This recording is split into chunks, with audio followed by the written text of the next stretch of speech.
जब भी कोई काम करते हैं या कोई भी एक्टिविटी करते हैं तो सबसे पहले आपको समझना पड़ेगा जो भी आप एक्टिविटी कर रहे हैं उसमें मतलब आपका कितना फोकस है। मतलब कि कोई भी एक्टिविटी कर रहे हैं या पढ़ाई कर रहे हैं, आपका वो कॉन्सेप्ट क्लियर है कि नहीं। जैसे कि मान लीजिए अगर आप लोहार का काम करेंगे तो उसमें भी आपका बहुत सारा आपको एफर्ट भी लगता है। जैसे कि मान लीजिए आपको फिजिकल आपको फिट भी रहना पड़ेगा और ऊपर से आपका जो मटेरियल जो यूज़ कर रहे हैं वो भी आपको परख भी होना चाहिए। तो इसी तरह कोई भी आप एफर्ट करते हैं तो इसमें अगर एफर्ट आप लगा रहे हैं, अच्छा भी लगा रहे हैं, लेकिन आपको पता नहीं चल पा रहा है कि हमको कौन सा डायरेक्शन में काम करना है या कौन सा डायरेक्शन को एफर्ट लगाना है। इसका मतलब क्या होता है, आपका लैक ऑफ नॉलेज है। जैसे कि मान लीजिए कॉन्सेप्ट, जैसे कि आप पढ़ाई करते हैं, अब पढ़ाई करते करते क्या होता है कि आपको पता नहीं रहता है कि हमको अभी कॉन्सेप्ट को समझना है। जैसे कि अभी आप कुछ चैप्टर 1 समझ रहे हैं, लेकिन क्या हुआ कि आप चैप्टर 1 को छोड़कर आप चैप्टर 2 पे आप जंप कर दिए। अब चैप्टर 2 में क्या होता है कि आपको कुछ कॉन्सेप्ट आपको समझ में नहीं आएगा, क्योंकि आप अभी चैप्टर 1 का जो कॉन्सेप्ट उसको क्लियर नहीं किए, मतलब कि बेसिक इन्फॉर्मेशन।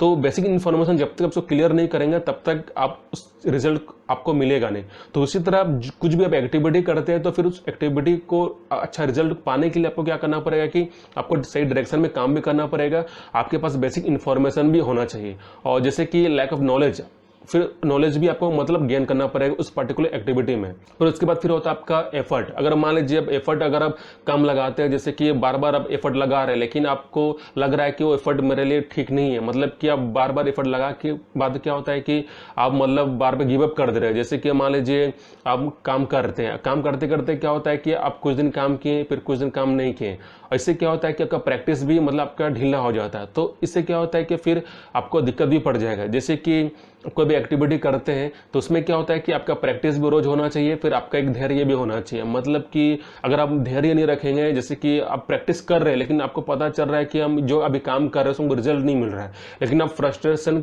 आप फील भी कर रहे हैं, आप स्ट्रेस भी फील कर रहे हैं, फिर भी उस एक्टिविटी को पूरा कर रहे हैं, फिर इससे क्या होता है कि आपको रिजल्ट नहीं मिलेगा।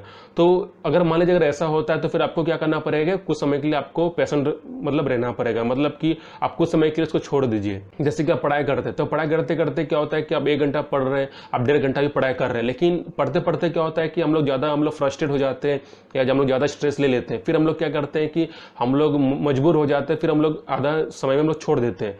फिर हम लोग जब कंटिन्यू करते हैं फिर हम लोग को समझ में नहीं आता, फिर हम लोग इरिटेट हो जाते थे, फिर हम लोग किताब बंद कर देते हैं। लेकिन उसमें क्या होता है कि आप ज़्यादा हाइपर आप मतलब हो जाते हैं, मतलब ज़्यादा टेंशन ले लेते हैं। उसमें क्या करना है कि फिर आपको ब्रेक लेना पड़ेगा। मतलब कि अगर आप पढ़ाई कर रहे हैं, अब ज़्यादा फ्रस्ट्रेट भी हो गए तो उस पढ़ाई को आपको कंटिन्यू नहीं करना है। मतलब कि आपको कुछ समय के लिए आपको रेस्ट लेना चाहिए। मतलब कि जब आप डाउन फील करेंगे, जब आप नॉर्मल फील करेंगे, उसके बाद आप कंटिन्यू कीजिए, उसके बाद आपको ठीक समझ में आएगा। ये भी कारण होता है कि अगर आप पढ़ाई कर रहे हैं, आप कुछ कॉन्सेप्ट समझ में नहीं आ रहा है, इसलिए आप ज़्यादा स्ट्रेस ले रहे हैं, आप ज़्यादा फ्रस्ट्रेट भी हो रहे हैं। तो इसका मतलब क्या होता है कि आपका बेसिक इन्फॉर्मेशन आपके पास नहीं है। तो उस बेसिक इन्फॉर्मेशन को लेने के लिए आपको क्या करना पड़ेगा कि आपको फिर से आपको पढ़ना पड़ेगा। मतलब कि आपको समझना पड़ेगा कि कौन सा कॉन्सेप्ट हमको समझ में नहीं आ रहा है।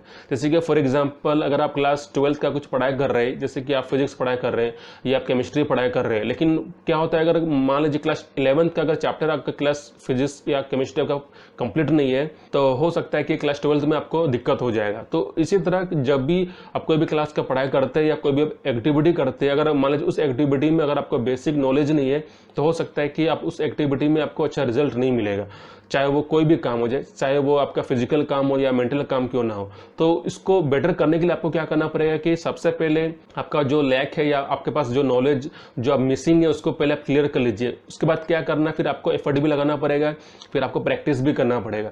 और जब बार बार प्रैक्टिस करेंगे तो उससे क्या होता है कि आपका कॉन्सेप्ट भी क्लियर हो जाएगा। जैसे कि आप पढ़ाई करते हैं तो उसमें क्या होता है कि पढ़ते पढ़ते क्या होता है कि हम लोग को समझ में आ जाता है, लेकिन फिर क्या होता है कि हम लोग उस चीज़ को हम लोग छोड़ देते हैं, मतलब उस कॉन्सेप्ट को छोड़ देते हैं, फिर हम लोग नेक्स्ट चैप्टर को हम लोग स्टार्ट करते हैं। फिर ऐसे करते करते फिर हम लोग क्या करते हैं कि हम लोग पूरा सिलेबस हम लोग कंप्लीट तो कर देते हैं, लेकिन फिर क्या होता है कि हम लोग रिवीजन नहीं करते। फिर रिवीजन जब आप नहीं करेंगे तो क्या होता है कि आपका कॉन्सेप्ट धीरे धीरे आपका दिमाग से मिटता जाएगा। तो फिर आपको क्या करना है कि उसी कॉन्सेप्ट को फिर से रीबिल्ड करने के लिए आपको रिवाइज भी करना पड़ेगा, मतलब आपको उस कॉन्सेप्ट को रिपीट भी करना पड़ेगा। जैसे कि आप चैप्टर 1 अब स्टार्ट किया, फिर चैप्टर 2 स्टार्ट किए, अब पूरा चैप्टर को पढ़ लिया, उसके बाद फिर क्या करना है कि आपको फिर से रिवाइज भी करना है।